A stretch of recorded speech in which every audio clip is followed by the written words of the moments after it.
আগামীকাল নীলষষ্ঠী। অনেকেই নীলষষ্ঠীর এই ব্রত পালন করেন এবং সারাদিনে খাবার মধ্যে হয়তো একটু সাবু খান। তো সবসময় একঘেয়ে সাবু মাখা না খেয়ে সাবুর বড়াও তৈরি করে খেতে পারেন। আজ সেই রেসিপিটাই আপনাদের সাথে শেয়ার করছি। প্রথমে 1 বাটি পরিমাণে সাবু নিয়ে সাবুটাকে 2-3 বার জল পাল্টে ধুয়ে নিয়ে যতটা সাবু ততটা জল দিয়ে এটাকে 1 ঘন্টা মতো ভিজিয়ে রেখেছিলাম। দেখুন সাবুটা ভেজার পর জলটা অ্যাবজর্ব করে পুরো এরকম সুন্দর ঝরঝরে আর নরম হয়ে গেছে।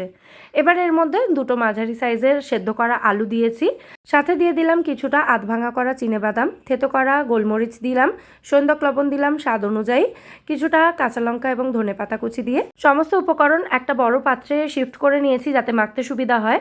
আর মাখার সময় এর মধ্যে দিয়েছি একটু ভাজা জিরের গুঁড়ো আর দিয়েছি স্বাদ অনুযায়ী সামান্য একটু মিষ্টি। এবার সমস্ত কিছু একদম চটকে ভালো করে মেখে এরকম একটা ডো তৈরি করে এর মধ্যে থেকে ছোট ছোট করে পোর্শন নিয়ে বড়ার মতো শেপ দিয়ে নিয়েছি। এবার ঘি গরম করে এই বড়াগুলোকে দুপিঠ থেকে সুন্দর মুচমুচে হওয়া পর্যন্ত ভেজে নিতে হবে। চাইলে এই বড়াগুলোকে আপনারা ডুবো তেলেও ভাজতে পারেন, তাতে এগুলো কিন্তু বেশি মুচমুচে হবে। যাই হোক, আমি বড়াগুলোকে অল্প ঘি দিয়ে দুপিঠ থেকে খুব ভালো করে মুচমুচে হওয়া পর্যন্ত ভেজে তুলে নিলাম। ব্যাস তৈরি আমাদের দারুণ সুস্বাদু সাবুর বড়া।